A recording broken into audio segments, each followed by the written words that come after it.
If we haven't met, my name is Blake Shook, and I am one of the owners of TBS. And I started with two hives in my backyard and run about 30,000 beehives now. And then we've got about six different businesses in the beekeeping world, one of which is TBS. And I'm so proud to interact with all of you guys, and so thankful for all of you as friends and customers and acquaintances, and you guys make all this worth it. So thank you for jumping on and watching the video, and let's dive in. We've got a lot of great stuff to discuss tonight. One thing is our soft sugar bricks are in stock and available. These are awesome for fall feeding. I have a whole video we're going to watch in a second about how to use these out in the bee yard.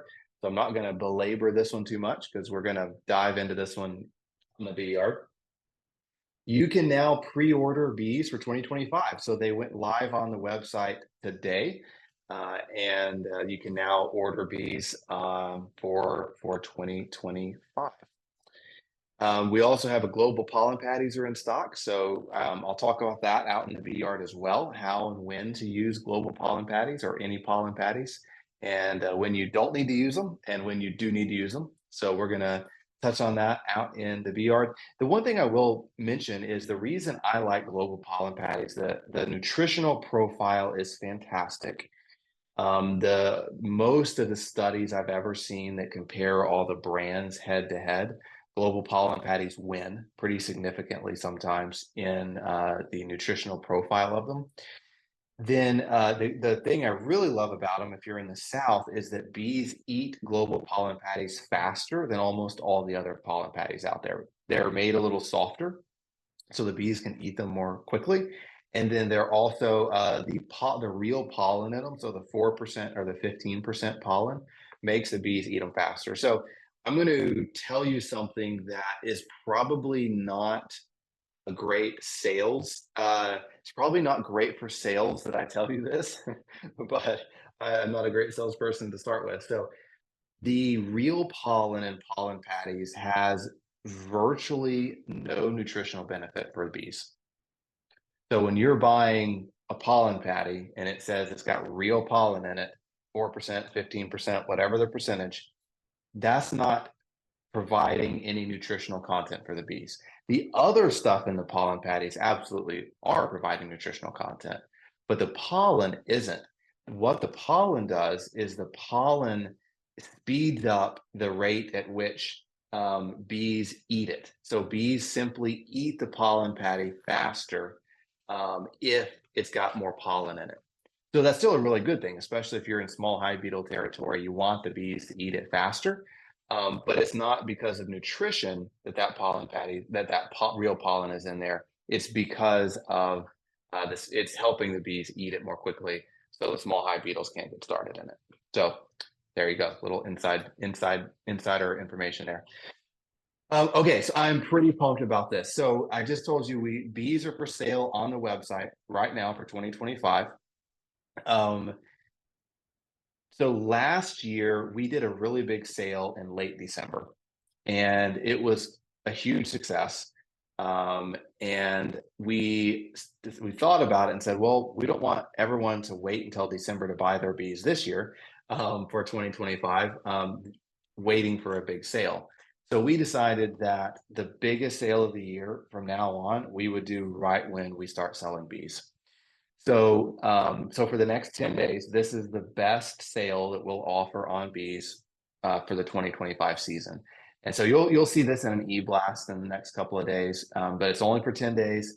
And you can see the pricing. This is actually even better than our December sale of last year. We've got nooks at $197, complete hives at $335, packages at $169. And so you can check all that out on our website. And so we've got this pretty huge sale on bees for the next 10 days. So love for you to take advantage of that. And we'd love to see you with bees for 2025. And then all those are available with our bee warranty as well. So if you want to get a warranty on those bees, they're all eligible for our bee warranty for 2025. Jerry, what is going on in the magazine this month? Isn't that gorgeous? So beautiful. I love it. Yes, and that's goldenrod.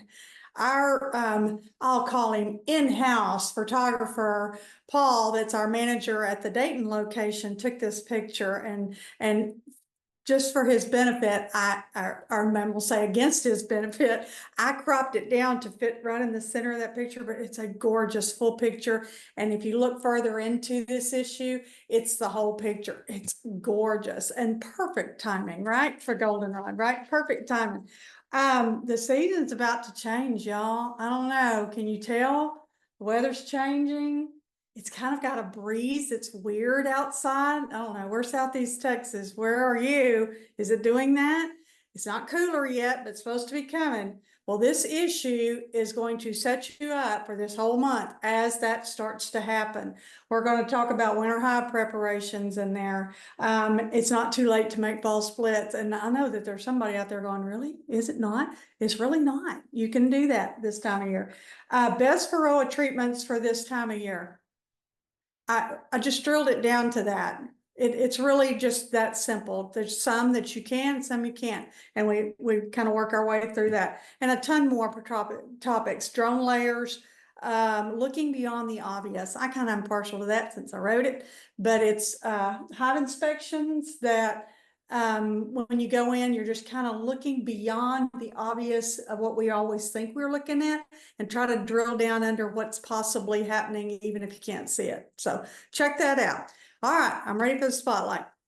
All right, so I chose Lynn Jones's article this month for my spotlight because, first of all, I just love her contribution to the magazine. It's always timely and it's what you're talking about. And so several people on social media have been talking about, can I move my bees? And you know, it's not just a matter of just moving them. And she had titled it 3 feet or 3 miles. Well, I changed it to can't I just move my bees a few feet? Because I've heard that so many times. James is nodding his head. Can't I just move my bees a few feet? Well, I mean, you can, but you may not take all your bees home with you or where you're the new location. So a couple of things she goes over. She said, let's talk about why you can't. And she goes into detail. And I love this. And you can't really tell. So you have to go into the magazine and look. But I put a little dropped pin right in front of that bee box is because for bees, their location is the equivalent of dropping a pin on the Maps app. I thought, it is. It really is. You know how we'll do that when we go park somewhere and we'll drop a pin so we know where we parked? The bees are doing the same thing, kind of. And I just love that analogy. The key is to not having lost foragers is to get them to delete their old pin, reorient, and drop a new home pin. I love that. I just loved it. So she goes into reorientation, tips on moving them. She also links to a past article that does step-by-step instructions on page 38 of the September last year issue, September 2023. So if you click on that, it'll boot you right over there to that. We made sure it would. And in addition to the article link, she also goes into some steps that make it a little more, give you a little more, I'm gonna just say pullouts that might be helpful to you, like inspect the hive for soundness, and Gorilla Tape is a great temporary fix. Gorilla Tape. I'm gonna tell you what, if you've never bought Gorilla Tape, get some in your toolbox. You'll never go back to duct tape. Did I say that? Did I say that? I don't have investment in Gorilla Tape, but it's good stuff. Ventilation is extremely important. And she talks about installing robbing screens and screen inner covers for that ventilation. And then the use of a hive carrier being so very helpful in order to move those hives. So anyway, check it out. I think you'll enjoy it. It's always good. So you have something else for me, don't you?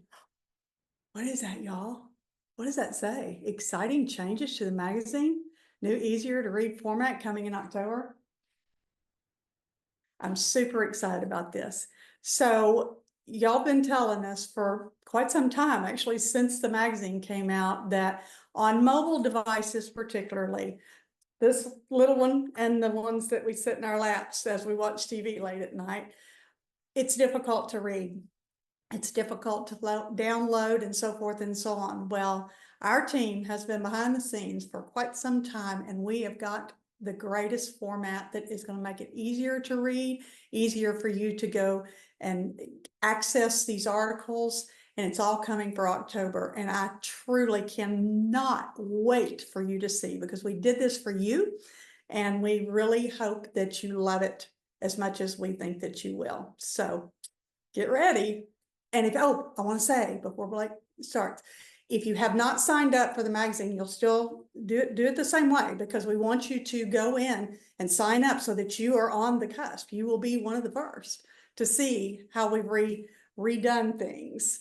And I think you're going to love it. So if you're not signed up for the magazine, get on the website, www.thebeesupply.com, and go to free magazine, put your email address in there and sign up and join the other 40,000+ people that get it. So that's all I got.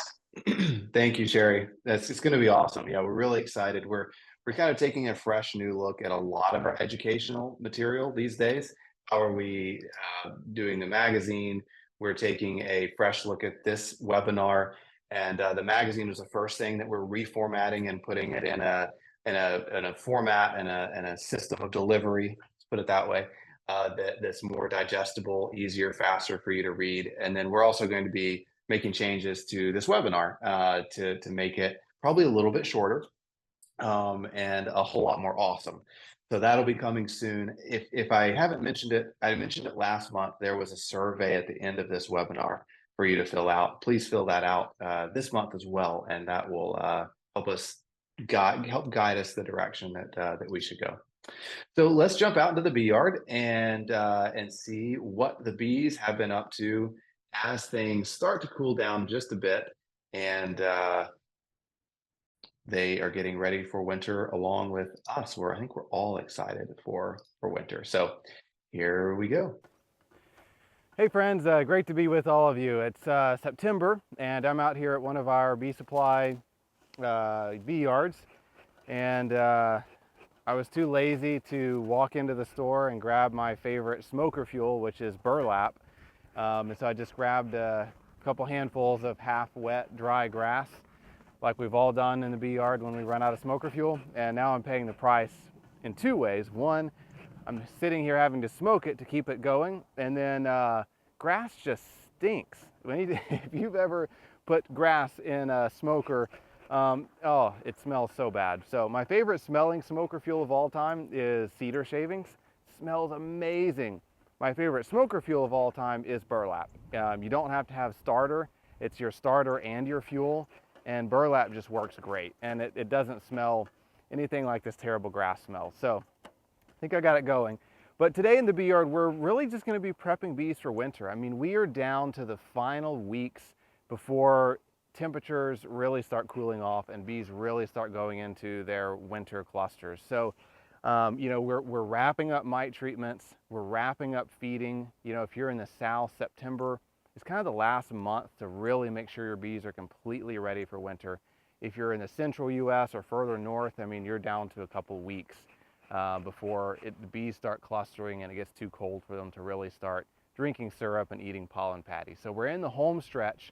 So really our job today is just to check on our bees and make sure that they have enough food, see if we need to feed them, make sure we're not seeing signs of mites, you know, just a general checkup as our bees go into the winter. Make sure that none of them are too weak. If they're weak, then we might need to combine them or build them up, boost them up with brood from a different hive. So those are the kinds of things we're going to be looking at today. I'm in a brand new bee suit.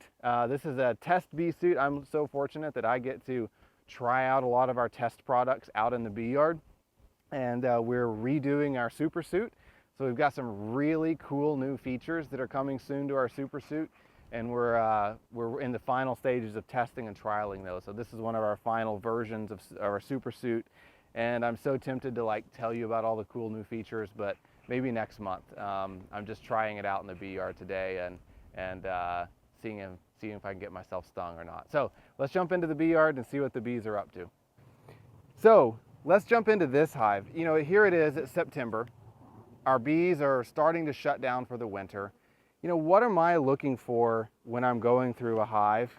And how do I tell if my hive needs a pollen patty or not? As a general rule of thumb, I recommend feeding pollen patties to hives 6 weeks before daytime temperatures are routinely in the 50s and low 60s. So once daytime temperatures are in the mid 50s to low 60s, the bees really start shutting down and they really stop rearing brood at that point for the most part. But I want to feed pollen substitute 6 weeks before that so that the baby bees that they're rearing that are going to survive all winter long have the proper nutritional diet as they're being reared so that they last all winter long. So something I'm always looking for. So, I view pollen substitute as insurance, and I'm going to feed it to them generally no matter what.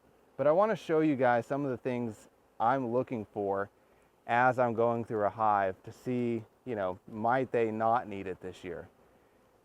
And here's a good example of what I often see this time of year in my hives. So this hive has not a lot of pollen, but it does have a little bit. Here, I'm gonna change the angle of this a little bit so we can see down in those cells a little better. Ooh, there we go, beautiful. So check it out. See all this pollen? So this is cat brood. So you've got the brown here, that's all cat brood. But this yellow, that's all pollen. So that's pretty normal to see this time of year. It's normal to see them start packing the pollen in around the brood. In the springtime, you see less of that, but this time of year, they are kind of trying to start to shut that queen down a little bit. And while this is a good amount of pollen, one thing that you'll notice is that it's all one color. So the pollen is not multicolored. So the bees really don't have a wide variety of pollen. And that's concerning to me as a beekeeper, because when there's more colors of pollen, it means the bees have more variation in their diet. And it's very common in the fall for them to only be bringing in 1 or 2 colors of pollen. So for me, that really triggers me to feed a pollen patty. How do you feed a pollen patty? It's pretty simple. I mean, my favorite brand is the Global Pollen Patties in 4% or 15% pollen. And it's really simple. You just take a pollen patty, you smoke the bees out of the way, you lay it right across the top bars. The bees, a hive this strong, they've got one deep box completely full of bees and the top deep box about half full of bees. They should eat that in about 7 days. And then I'm just gonna put this top box right back up on top. It crushes that patty down between the boxes, and then I'll come put another one in about 7 days. And I usually feed about 2 pollen patties per month, starting 6 to 8 weeks before daytime temperatures are in the 50s. So if you haven't already started feeding pollen patties, I would go ahead and give them, one every 10 days or so until daytime temperatures are in the mid 50s and the brood really shrinks down and the queen essentially stops laying. So it's a great insurance. They're relatively inexpensive, and make sure your bees are taken care of nutritionally so that plenty of bees survive to start the hive over again next year. This hive in particular, I'm having some problems with. So I've checked it a few times and it's just not doing great. It's weak. I mean, here we are. I'm in early to mid September here in Texas where I live. So I'm only about a month away from wintertime. I'm calling wintertime temperatures that are in the 50s consistently during the day. And at that temperature, there's really not much you can do to help a beehive. It's too cold for them to drink much syrup. There's not much brood left. You can't do much. So my window for fixing this hive or saving this weak hive is increasingly short. So when I'm looking at a hive to assess its strength, I always look at the top right away as soon as I open it. And this hive in particular isn't great. I mean, I'm looking down at the top and I'm seeing like maybe 2 or 3 frames of bees in the top box. And the top box is only a medium. So very few bees in this top box, as you can see. I mean, not a lot going on here. Bottom box has got, about 3 to 4 frames of bees as well. So it's not terrible, but not great. It's not going to survive the winter if I don't intervene. I did give them some pollen patties about a week ago. You can see that they're starting to nibble on the sides. They're starting to eat this pollen patty, which is a great sign. I tore this pollen patty in half so that they could eat it faster. I usually don't want to give a hive more pollen patty than they can eat in about a week if you're in an area that has small hive beetles. If you're in an area that doesn't have small hive beetles, it's not that big of a deal. But you can see they're starting to eat it here along the edges. I love global pollen patties because they're so soft. I mean, you can see it's just, even though it's been in here a week, it's still very, very, very, very soft. And that's what I really, really love about them. You can see though that, let's see if I can get this to focus. Right here, there is a small hive beetle larva. It's tiny, it just hatched out of an egg. See if I can turn it, there you go. So it just hatched out of an egg, so it's still teeny, teeny, tiny. It's not a problem at this size, but you know, 3 or 4 days from now, it'll be a bit larger. Bees will probably find that larva and remove it, so I'm not too worried about it. But in general, I just want to give them what they can eat in about 7 days. When I'm assessing a weak hive, I want to know why it's weak. So I look at 4 main factors. Number 1, what's the queen condition? Is the queen failing? Number 2, what's the history? Did I split it recently? Did I requeen it a few months ago? Historically, do I know the cause? Number 3, what are the food stores like? Are they starving or do they have plenty of food? And finally, Varroa mite. Did I treat for mites? Did I eliminate the Varroa mite problem, or do they have a mite issue? So those are the things I'm looking at. I'm not going to mess with trying to fix a hive that has extremely high Varroa mite population. I mean, it's this late in the year. If I'm sky high with Varroa mites, I am not really going to try to save it. I'm going to, unfortunately. This hive, though, the brood looks good. Check this out. This is so cool. Look at all the pollen. Look at that. Isn't that beautiful? Crazy amount of pollen they've brought in. And when I checked this hive about a week ago, they had almost no pollen. So something has really kicked in, and they've really got a lot of pollen. But the brood looks pretty good. I mean, I've got a pretty good brood pattern, solid brood pattern. They've got a lot of pollen. Now watch our feeding pollen patties video to know why I'm still feeding pollen patties, even though they are bringing in a lot of brood. I'm sorry, bringing in a lot of pollen. It's still important this time of year, especially when you've got a lot of single color pollen like this hive does. So food stores are good. They've got plenty of food in the top box. I'm feeding them pollen patties. They've got lots of cap brood of all stages. Queen looks good. I know this hive was treated for Varroa mites. I know Varroa mites are not an issue. So they just aren't quite strong enough to make it through the winter. So what I'm going to do is I'm going to be adding brood from another hive to boost the strength up of this hive. So I'm just going to take a frame of brood. I'm going to remove one of these outside frames that are full of honey, or empty works too. I'm going to shake the bees off of it, and I'm going to take this over to a neighboring hive that has several frames of brood and is strong enough to sacrifice a frame of brood.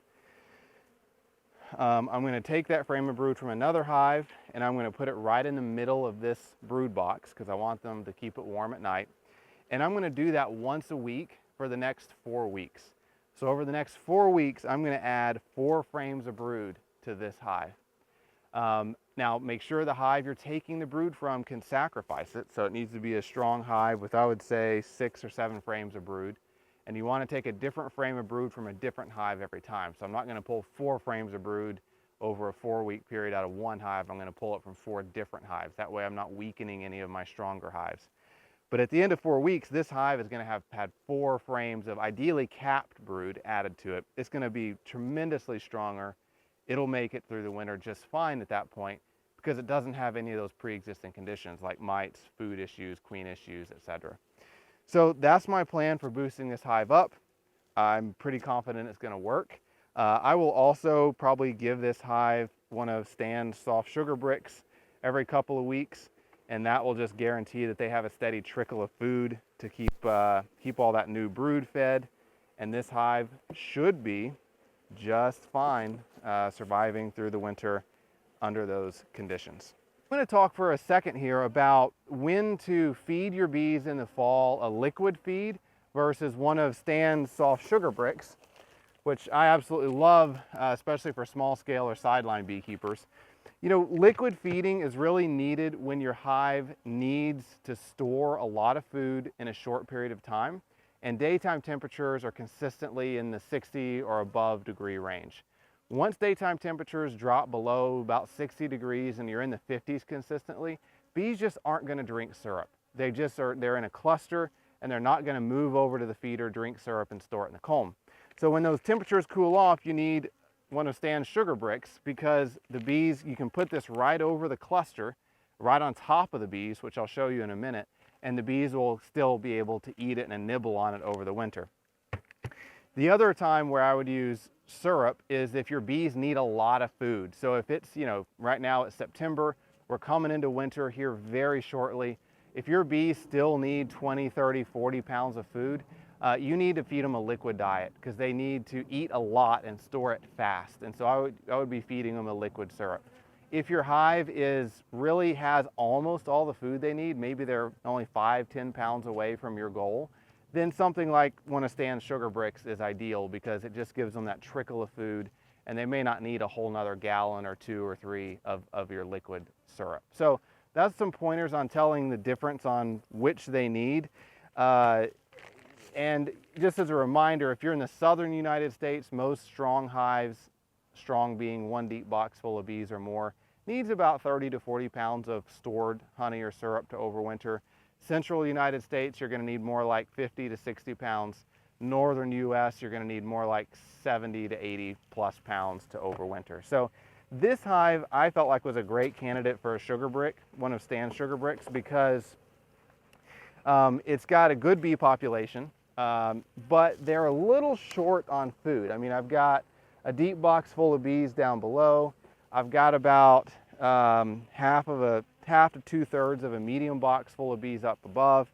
And overall, lifting up on this hive, they've got about, I would say about 30 to 35 pounds of food stored. So they're basically where I need them to be, but they're just a little bit light still. And I do want to stimulate them, that queen, to keep laying brood as long as possible, so they get as strong as possible going into winter. So to feed a sugar brick, I'm just taking one of our screened pollen patty or sugar brick rims, so that put it on top of the hive, and then the sugar brick goes right on top of the screen. What that screen really helps us do is it helps keep, it helps keep the small hive beetles away, because the bees can get to all sides of this sugar brick. But then it also helps the bees eat it a little bit faster and a little more efficiently, because they can, again, get to all sides of this sugar brick. So I'll show you. And one thing that I like to do with the sugar bricks is I like to actually break them up a little bit, because then the bees can access more surface area to eat it a little bit more easily. So I break it up a little bit, and so you can see this is what it looks like on the screen. Just a kind of a broken up sugar brick, and it goes right on top of the hive. This rim holds it over the top bars, or off of the top bars, and then your lid fits back on perfectly. So simple as that. I'll probably give this hive 2 or 3 of Stan's soft sugar bricks over the next 6 weeks or so, and this hive should be perfectly equipped to survive the winter as far as honey stores go. So this hive, I'm really excited about it. This hive it honestly makes me happy, because it's the perfect example of a hive that is really ready for winter. So it's been fed properly, it's been treated for mites properly. I'm about to put a few pollen patties on it, but everything is just right for where I want it to be. So I want to give you a quick tour of what perfect looks like going into winter. Sometimes we can look at a lot of bad hives or mediocre hives, and it can be helpful to just look at a really good hive so we know what good looks like. So the top box is about 25% full of bees, and the top box has about 20 pounds of honey in it, which is good. This was a super we actually put on after we harvested it, and the bees actually started storing in it. And so they've got, about 20 pounds of honey. It's about 25% full of bees. I'm just gonna leave it on. These deep boxes are pretty full of bees, and there are some bees up in this top box, so it's perfectly fine to leave that on. It's there if they need it. They'll move up and use that honey through the winter. The only time I'm pulling a 3rd box off, whoa, hello. That was close. The only time I am pulling a third box off is if it really has no bees in it. I mean, if it's, you know, maybe has half a frame of bees in it or just a few bees in it, then I'm going to go ahead and pull it off. But, you know, if it's got a decent amount of bees in it, I'm going to leave it on. So what I love to see is I've got good honey in my third box. My second deep box has, you know, about 30 to 40 pounds of honey in it. And my bottom deep box also has, you know, some good bee population and good honey stores in it. So cumulatively, I've got about 50 to 60 pounds of honey stored in this hive, which is more than enough for down south. Good bee population. I'm going to jump in really quickly and show you some of the brood. Last I looked, which was not long ago, the bottom box had a couple frames of brood in it. And this top box, yeah, still has some beautiful brood. I mean, you know, we're not too far away from the queen starting to shut down, or they're already starting to shut down, but look at that look at that, I can't talk today. Look at that larva right there in the middle. Isn't that gorgeous? Look at the sunlight shining right in the middle of that frame and see all the white? That's just beautiful larva. So the queen is still laying really well. This empty space over here is all eggs, but in the center there you've got cap brood and then all that white larva that's about to be capped. So the queen is still laying really well. I've got good pollen stores. I've treated for mites. I've got, let's see, 1, 2, 3, 4. I've got about 5 frames of brood up in this top box and a couple in the bottom. So, you know, 5, 6, I've got about 7 frames of brood in this hive, which is fantastic. Look at that brood. Check out that brood pattern. Just a gorgeous, gorgeous brood pattern. I mean, this is perfection, which is a bit unusual for going into the fall like this. So the queen is doing great. All I'm really going to do to a hive like this is I'm going to go ahead and give them some pollen patties. And again, these pollen patties just act as insurance. They've got a lot of brood rearing still going on. I want to make sure that as they're rearing those baby bees that have to live all winter long, that I'm putting a few of these global pollen patties on the hive just to make sure that they've got the nutrients they need to properly prepare those baby bees for winter. I've got other videos on that if you want to check them out that go into more depth on pollen patties and when to use them and when it's not necessary to use them. But in general, you're never going to hurt a hive by feeding it pollen patties. The only other thing I'm going to watch with this hive is just making sure that they don't need more food. Right now they don't. They've got that 50 to 60 pounds of stores, but they still got 7 frames of brood. I can run 30,000 hives, but I can't get a lid on straight. There we go. So I'm going to keep an eye on the food stores because they will continue to burn through those stores with that much brood. So this hive might need another gallon of syrup here in a couple weeks, or more likely I'll throw one of Stan's soft sugar bricks on it just to make sure they've got enough food to keep that brood happy and healthy going into winter. So perfect hive.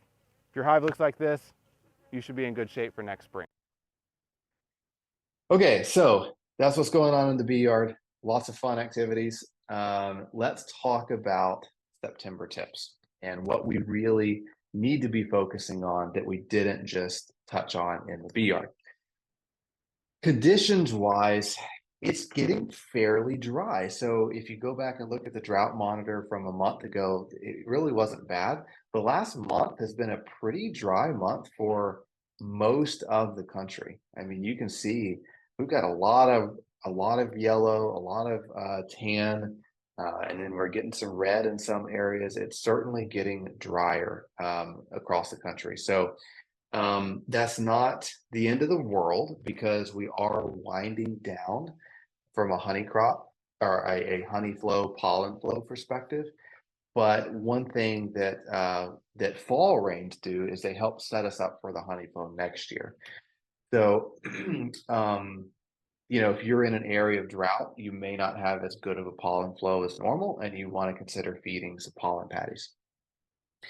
Other thing that's interesting about this year, I am hearing so many reports nationwide of bees, queens, and honey production being fair to poor compared to normal years. Um, I'm hearing this nationwide. I've had people call me from California, from Washington, from Nevada, from Florida, from Texas, from about 7 or 8 different states, and they're like, "Hey, we're like all of us in our bee clubs, like we all had a pretty bad crop year.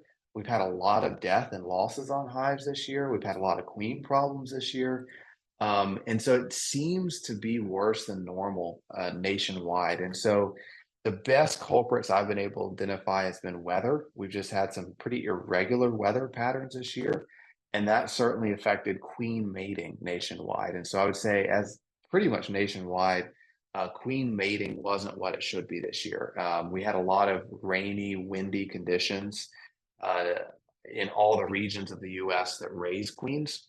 And so I think that's had a big impact as well. But it has been interesting. I'm hearing an ever growing number of folks calling in from bee clubs all over the country reporting like, what's going on? Like our club's having like a 60-70% loss this year of bees. And it's not uncommon to hear that in one region. What's a little uncommon is I'm hearing it kind of spread all over the country. So we'll see how that shapes up. It could just be a little blip here as it starts cooling off. And so I'll try to report back next month and to see if that continues or if it's just limited to the last few months. Fall blooms, these are some common fall forage plants for the bees, and these are all in bloom pretty much. The goldenrod and the ragweed all over the country, the asters all over the country. Thistle's pretty widespread in the south. You've got the broomweed in the upper left and the snow on the prairie on the upper right. And, these are all in bloom right now. And so these are providing some great fall forage for the bees. A lot of the stuff that's blooming right now is great fall forage for the bees. So those are some plants to watch out for. Something that Sherry actually mentioned, and that it's in the magazine this month, is fall splits. And it's a common question that I get a lot: is how late is too late to make fall splits? Can I make fall splits? Here's what I found. Okay, and I've done fall splits all over the country. I've talked to friends who've done fall splits all over the country. And if you're doing fall splits this time of year, expect a 50% success rate. So if you make a fall split, or it wouldn't be a fall split, if you make a summer split before the 4th of July, I usually see a 75% success rate. And that's what I mean. That's the number of hives that survive to the next spring, 75% if you split by the 4th of July. When I split after the 4th of July, I 50% of those splits survive to the next spring. And I've never really been able to beat those odds.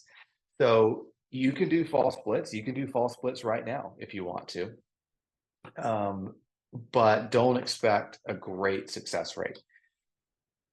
The risk this time of year is weakening your strong hives. So what I recommend to combat that is if you're doing fall splits, don't go to a really strong hive and split it in half like we would in the spring. Instead, what you want to do is pull 1 or 2 frames of capped brood covered in bees from all of your strong hives. That way, no one hive is giving up 4 frames of brood. Each hive is giving up 1 to 2 frames of brood, and you're consolidating that into a split. And usually, if I'm doing a split this late in the year, I'm going to do about 5 frames of capped brood. All those frames need to be covered in bees. You're definitely going to want to use a mated queen, and you're going to want to feed them pretty heavily up until they stop taking the food. You're definitely going to want to use pollen patties. You're going to want to use a complete. You're going to kind of throw the kitchen sink at them, really, to get them to grow and survive in the short window we have left before winter gets here. So that's my best tips on being successful with fall splits. I suppose you could do an 8 frame of brood fall split and then it would really survive, but that's kind of very resource heavy, too resource heavy in my opinion. So, yeah. Inside fall hives, like I talked about in the bee yard, what I'm expecting this time of year is 3 to 6 frames of brood. That's pretty normal. We saw a lot of pictures of what that fall brood looks like. It's usually not big, beautiful frames completely full of brood. You're usually going to have pollen mixed in. It's going to be a little more spotty, a little more sporadic. That's very normal because the bees are starting to shut down for the winter. So I expect to see them getting a little more sporadic and certainly less brood as we get closer and closer to winter. Varroa mites. So you are in the final window to effectively treat for Varroa mites. If you haven't treated for Varroa mites, you gotta do it, and you gotta do it soon. If you treated in July, it's time to do a test again to make sure that those Varroa mite levels didn't creep back up. Because that can happen. I mean, if your hive continues to rear brood through the summer, they continue to grow, excuse me, and you need to do a test before going into winter to make sure that they don't need another treatment. So once it starts getting cold and the bees start clustering, it's really hard to treat effectively for Varroa mites. So I've had so many people this year call in and report, oh, I lost my bees. First question I always ask is, did you treat for mites? And oftentimes it's no, I didn't. And so it's like, well, of course you're going to lose your bees if you didn't treat for mites. I'm all about natural beekeeping. I showed a method last month, July? No, I think it was July. Yeah, it was a July monthly buzz webinar where I showed a method that works really well where you don't have to use chemicals, but it's a lot of work. So if you're going to be natural, it takes a lot of work. You have to employ a lot of different natural and mechanical methods to deal with Varroa mites. Just leaving your bees alone and not treating, in my opinion, is not natural beekeeping. It's irresponsible beekeeping. It's like having a dog but not giving them heartworm medication and not treating them for fleas. It's kind of cruel, really. You can use natural things to treat for fleas, and you can use natural things to deal with heartworms. So that's perfectly fine. But just not taking action is killing your bees. So don't just buy bees from any source and just do nothing because that's not good for your bees. It's not good for the bees in your neighborhood because those Varroa mites can spread to your neighbors' hives. So if you want to go the natural route, you still have to take action and practice a natural method rather than just doing nothing. Our July webinar was all about Varroa mites. And so you can go back and catch that. Or if you want to really do a deep dive, if you're really confused by all the different treatments and how to use them, go to our advanced classes. And we have a whole 2.5-hour class just on Varroa mites and how to handle them and treat them. So if you're new to beekeeping, highly recommend going and watching that to really get a full understanding of how to deal with Varroa mites. Sticky boards are great. They're not the most effective. They're not the most accurate when it comes to telling your Varroa mite levels, but I do recommend them because a lot of people aren't going to go out to their hive and do an alcohol wash, which kills all the bees, and it's, takes a little bit of work. So if you're not going to do an alcohol wash, stick a sticky board in the entrance of the hive, leave it there 24 hours. If it comes out with more than 11 mites on that sticky board in 24 hours, you're going to need to do another treatment. So first choice is alcohol wash for testing for Varroa mites, but a second and sometimes more realistic for a lot of people is to do the sticky board. So I would do that quickly. Whether you treated for mites or not, I would do a mite test here in the next week or so just to make sure that your bees are clean going into winter. Because if you're going into winter with a high mite count, your bees are not going to survive the winter. So this is your chance to get it under control. Bald brood is something you might see this time of year. and I want to briefly touch on it. I touched on it a few months ago, but I want to touch on it again. Bald brood is when you see the bees uncapping adult pupa or pupa. It's a sign of a problem because those pupa are supposed to stay capped until they emerge as fully matured bees. So when we see our bees taking the cap off and you've got those pink-eyed pupa underneath the cells, it means the bees could tell something was wrong inside those cells. The pupa was dead. There was Varroa mites in there. Usually it's a sign that you have a pretty significant Varroa mite issue. And the bees they can smell the Varroa mites underneath the cappings. They're uncapping it. They're pulling those pupa out, throwing them away to get rid of the Varroa mites. However, if you're seeing it in a weak hive and it's very linear, like you see in this picture, it's just these lines of uncapped pupa. Sometimes that's wax moths that are tunneling underneath the comb, and by happenstance are killing pupa, and the bees know they're dead, and so the bees are then pulling out that pupa. But 9 times out of 10, oh, there we go. I just spelled it out.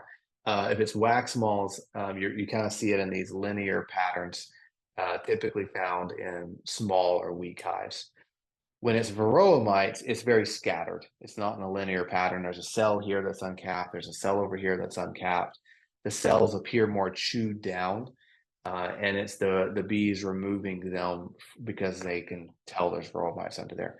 It is a positive behavior. It's a positive hygienic behavior, but it also means you probably have a fairly significant Varroa mite issue. So watch out for that. It is a visual sign.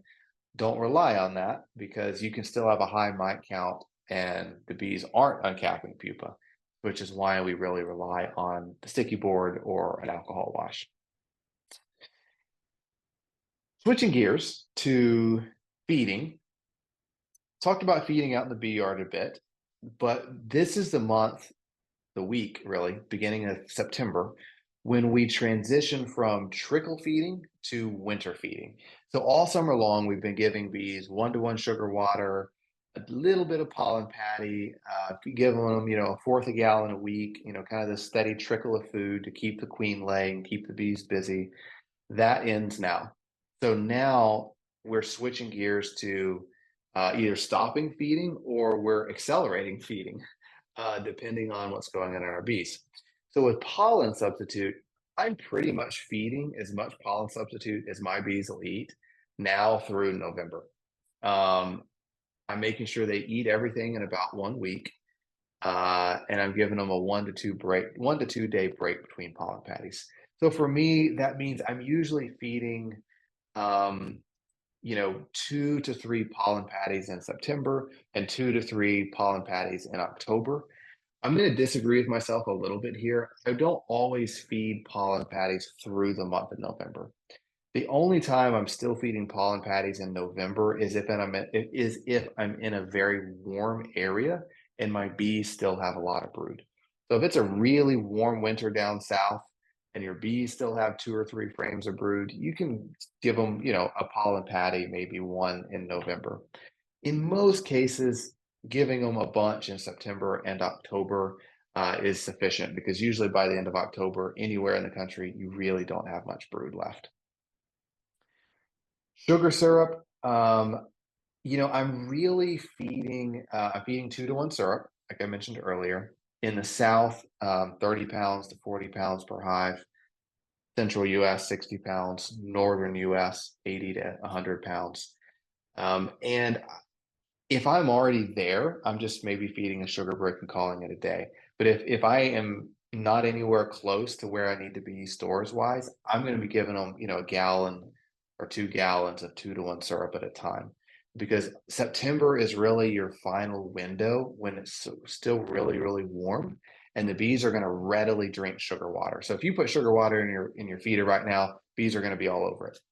But once we get into October, their rate of consumption is going to nosedive because it's starting to get cold. So if you need to be at 60 pounds of storage in your area and you're only at 30, you got a lot of feeding to do to get them to store 30 more pounds in the next 4 weeks.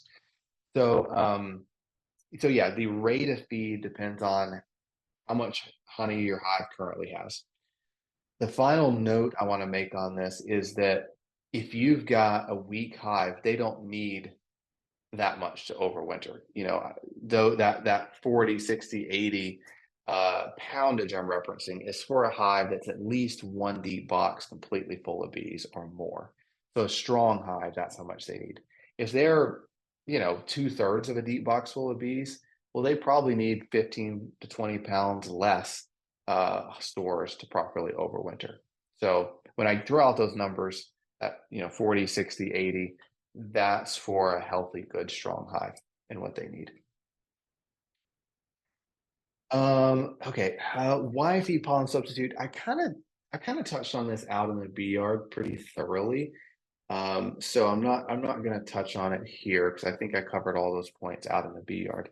I do want to touch on fat bees versus skinny bees, and I mentioned it in the bee yard, but I didn't quite do it justice. And I just want to throw in the fact that there are two kinds of bees. There are summer bees, spring and summer bees, and then there are winter bees. The bees that are being raised in the spring and summer, when they're being raised, the bees that are raising them know that they're only going to live about 6 weeks. They're going to wear their wings off almost foraging.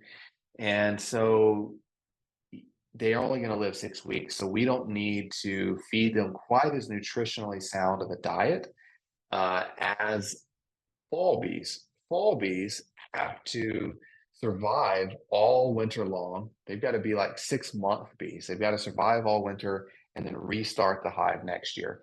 So the bees tweak the diet a little bit that they're feeding fall bees, usually about 6 weeks before daytime temperatures are in the 50s. And that's the generation that is going to overwinter and start over next year. If the bees don't have the nutrients they need in that period of time when they're raising winter bees, then what they're going to do instead is they're going to raise summer bees. And those summer bees aren't going to live through the winter and come out on the other side. So what pollen substitute does is it's kind of that insurance. We put it on and it gives the bees the nutrition they need to raise winter bees in case there isn't enough forage out there for the bees. So fat bees versus skinny bees. Skinny bees are the ones that don't have the nutritional, they don't have the fat cells that they need to overwinter properly, and they're going to die. Fat bees have been fed the proper nutritional diet. They have a lot of fat cells in their body, and they're able to overwinter properly. So what do bees need to survive the winter? That picture, by the way, is me a long time ago now. I was 18, I think. I think I was 18. And I got invited to speak at a Canadian beekeeping conference. It was in New Brunswick, Canada, in January. And so I had never been that far north. I was born and raised in Texas. I had to borrow the jacket you see me wearing because I didn't had like a thin little leather jacket. And so I borrowed the jacket that I was wearing there, and I went and spoke at this beekeeping conference in January. And this was a beekeeper who took me out to his bee yard and showed me his wrapped up hives. And it was pretty fascinating. Most beekeepers in Canada overwinter indoors because the winters are just too long and harsh otherwise. But it was a pretty neat experience to visit and see that much snow. For a Texas kid, it was pretty surreal to see snow up to the eaves of the houses. I had never really seen that before. So to survive the winter, bees need the right amount of honey. They need mites under 2 per 100 bees. They need sufficient bee population, and they need a healthy laying queen. So those are kind of the ingredients you need to keep in mind. When to stop feeding. So when daytime temperatures are in the 50s, it's not that the bees no longer need it. It's just that it's going to be ineffective in most cases because the bees just aren't going to be moving around enough to get to that feeder, drink the syrup, and then store it. They're shifting to being in a cluster. So it's just pretty ineffective. You can use a sugar brick, even if it's cold outside. If the sugar brick should just sit right on top of the cluster, and they will keep foraging or keep eating that. When a hive, number two, when a hive with one deep box full of bees has 30 to 40 pounds stored in the second box and 3 to 4 frames of honey in the bottom box. So basically, when they have the right amount of honey stored for your area, you can stop feeding. As a reminder, one deep frame full of honey is about 6 pounds. So that helps you gauge how much honey you have in the hive. I'm going to skip that. Fall and winter hive configuration. So how many boxes do you need on your hive going into winter? And we're talking about we're talking about going into winter brood boxes, not honey super. So we're talking September here. So ideal is 2 brood boxes and 1 empty super if both brood boxes are mostly full of bees. So this is a common configuration to kind of go through the summer, is 2 brood boxes, and then you might have extracted your honey supers and thrown them back up on top. That top box, you can remove it in early October if there aren't any bees in it. So if your third box on top doesn't have bees in it, there's really no reason to leave it on over the winter. But any boxes, whether you've got 10 boxes or 2 boxes, any box that's 2/3 or 25% full of bees, it's fine to leave it. Remember, the bees don't keep the entire inside of the hive warm. They're not keeping all those boxes warm. They're keeping their cluster warm. And if you get a temperature probe and you put it 2 inches away from that cluster inside the hive, it might be below freezing. But inside that cluster can still be 70, 80 degrees. So the bees aren't trying to keep the entire cavity warm. So having a couple extra boxes isn't a horrible thing. It's just if there's no bees in it, the bees don't really need that space, and you may as well get it off the hive and store it. But again, if it's 25% full of bees, even if it's multiple boxes, I tend to just leave it on.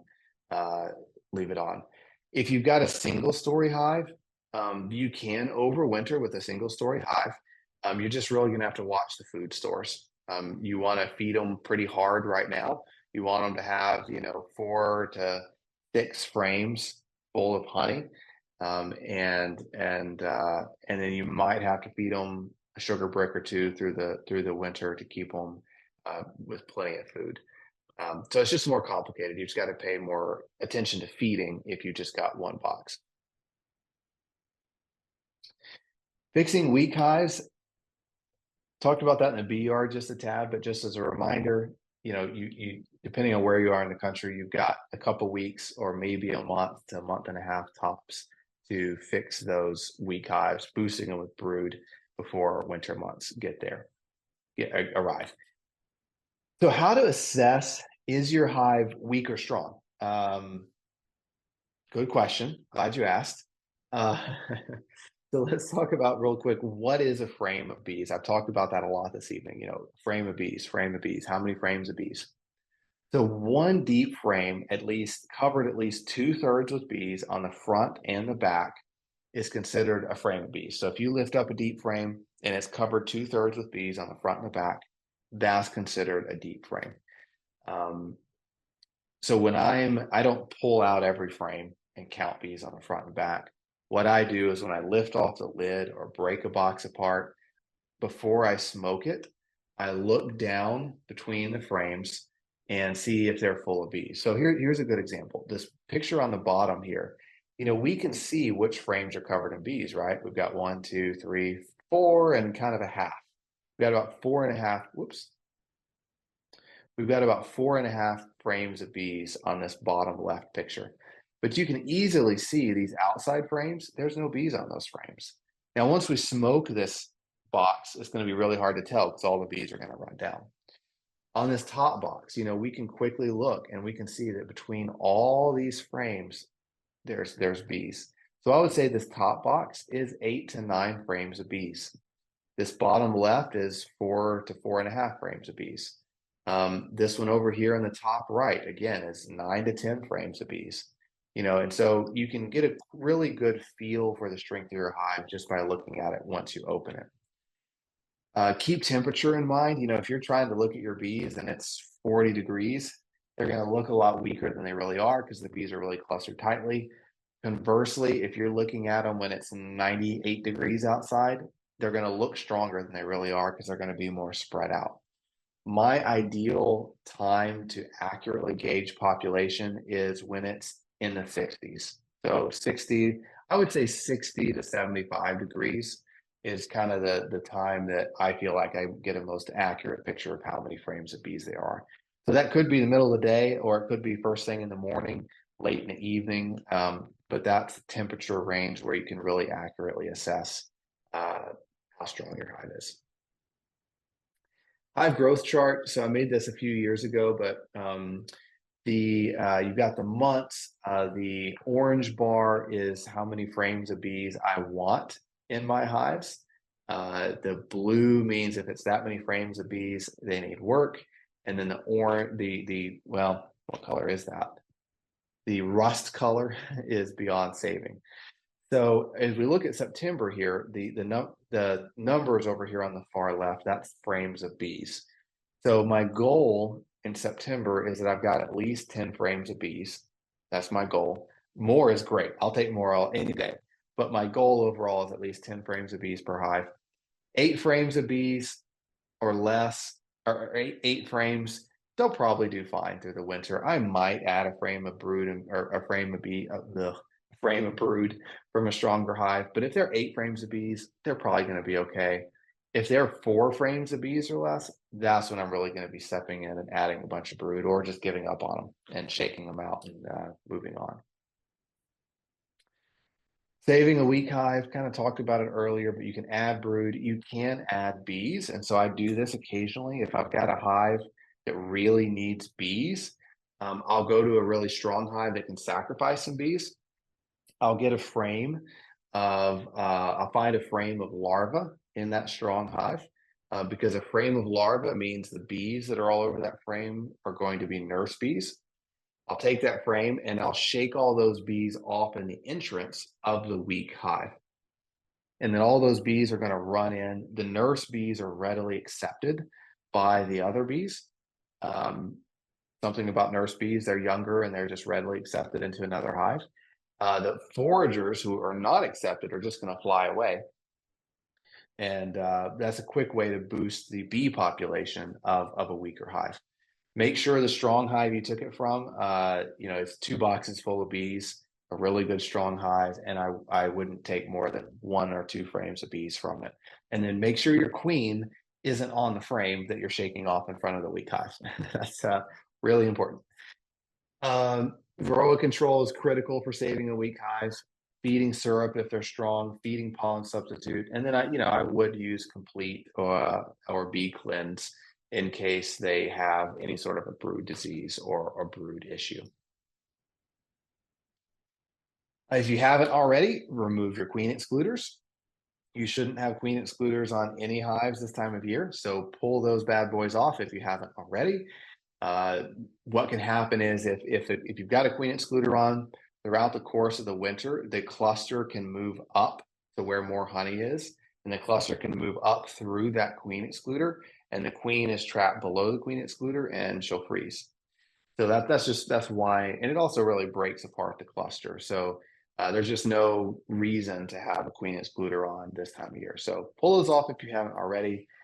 Entrance reducers, I said not yet, but it depends on what part of the country you're in. If you're going to use entrance reducers, wait till daytime temperatures are consistently in the 60s, and that's when you can put the entrance reducer in. Do you need an entrance reducer? Nah, not really. I mean, it can help keep some of the cold wind from blowing in the entrance of the hive. That's about it. I mean, it really isn't necessary. It doesn't hurt to keep the cold wind from blowing in, but don't make an extra trip out to your bee yard, or if you can't find your entrance reducer, don't worry about it. When I do install it, this is the configuration I put it in this picture. So I really never like to use the smallest entrance. It's just too easy for that to get clogged up by dead bees or anything else. And then your bees can't get out. I always use the bigger entrance. In the winter, I like to point it up. And that way, as dead bees fall out of the cluster and die throughout the winter, and kind of pile up on the bottom board, they have to pile up a lot before it blocks the entrance. If it's turned the other way, face down, it doesn't take a whole lot of dead bees to kind of pile up and block up that entrance. So, requeening this time of year can be done. That's the last topic I want to touch on here, because this is your last window to requeen. If you're trying to find your queen to requeen, I've got a lot of videos on our YouTube channel, and I'll try to remember to put them in the follow-up email. But finding queens is always hard. The best tip I have is look on frames where there is space for her to lay. She's usually not going to be on a frame full of honey. She's usually not going to be on a frame that's completely capped and full of brood, because there's nowhere for her to lay. So she's generally going to be on frames where she's got some space to lay. And then in the mornings, I find that when it's cooler, she tends to be more in the center frames where it's warmer, and she kind of moves more to the outside frames as it gets warmer throughout the day.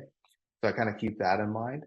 And then as I'm pulling frames out, I'm usually holding it more horizontally, and my eyes are looking horizontally across the surface of the frame rather than holding it flat in front of my face. When it's horizontal and I'm looking horizontally, I find the queen sticks out more readily. And then before I look at the frame in my hands, I'm looking at the frame facing me, still in the box. And oftentimes I see her turn and start running down on that frame still in the hive. That's often how I see her. So the pros of requeening in the spring is that the hive gets a sudden burst of strength right before a honey flow. And it's a little easier to get bees to accept a new queen in the springtime, because bees accept queens more readily when there is a natural nectar flow. So that's a pro of spring. The pro of the summer or fall is that the queens are cheaper and usually more. Everybody wants queens in April. It's usually easier to find queen breeders who are selling queens in August and September. And in the summer or fall, the hive gets a sudden burst of strength before they go into winter, which is certainly a benefit. Identify if your hive really needs a new queen or not.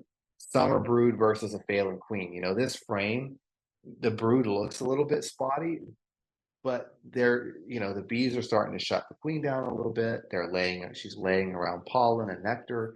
It's normal that the brood pattern doesn't look quite as good this time of year. So that's to be expected. So a failing queen, the reason I'm going to requeen a hive in the fall is if I have that hive that has been consistently weak all year long, and they just never grew, and the brood never looked very healthy, and the brood kind of always looked spotty, then I'm going to requeen in the fall. But if I've got a hive that's doing fantastic, great frames of brood, super healthy, I'm generally not going to risk requeening it in the fall.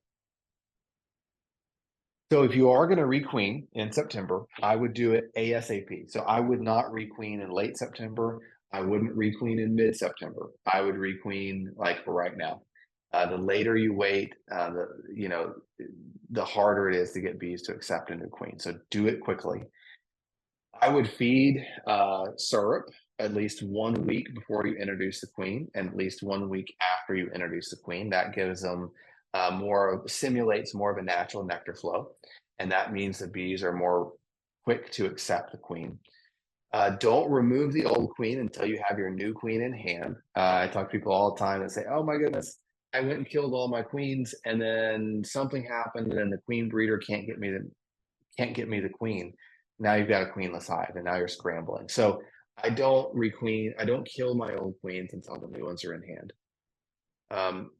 the queen in hand, make sure that she's at, if you do wait a few days to install her, make sure she's at room temperature, she's out of direct sunlight. You put a few drips of honey on that screen for her to eat.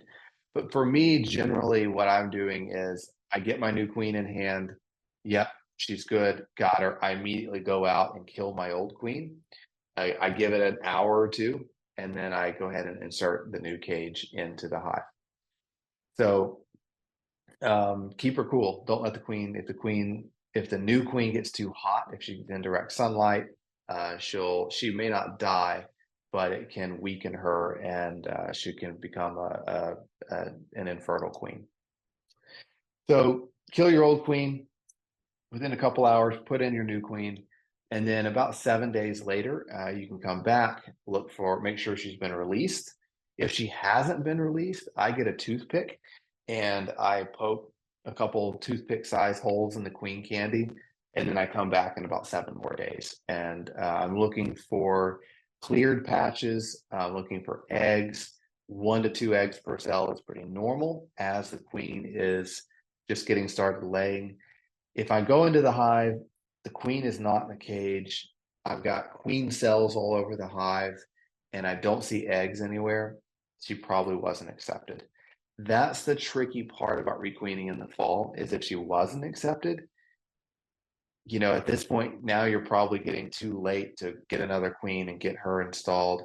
And you probably are just going to have to join that hive with another hive, because they certainly can't successfully raise a new queen this time of year. She's not going to, they're kicking all the drones out of the hive this time of year. So even if that new queen does hatch out and go on a mating flight, it's going to be a lonely mating flight. There's not going to be a lot of guys around, and so she's just not going to mate properly. Even if there's a few drones flying around, yeah, she's not going to mate well, and she's going to fail. So that's the tricky thing about waiting this late to requeen. So this late in the year, I would only requeen if I have a hive that I'm confident the queen is failing in, and it's kind of my last option. And then if they don't accept the queen, hive is going to fail anyway, I may as well go ahead and join it with another hive. So this is what I'm looking for. If I see this picture on the left, these are a bunch of queen cells that are about to hatch. They're capped.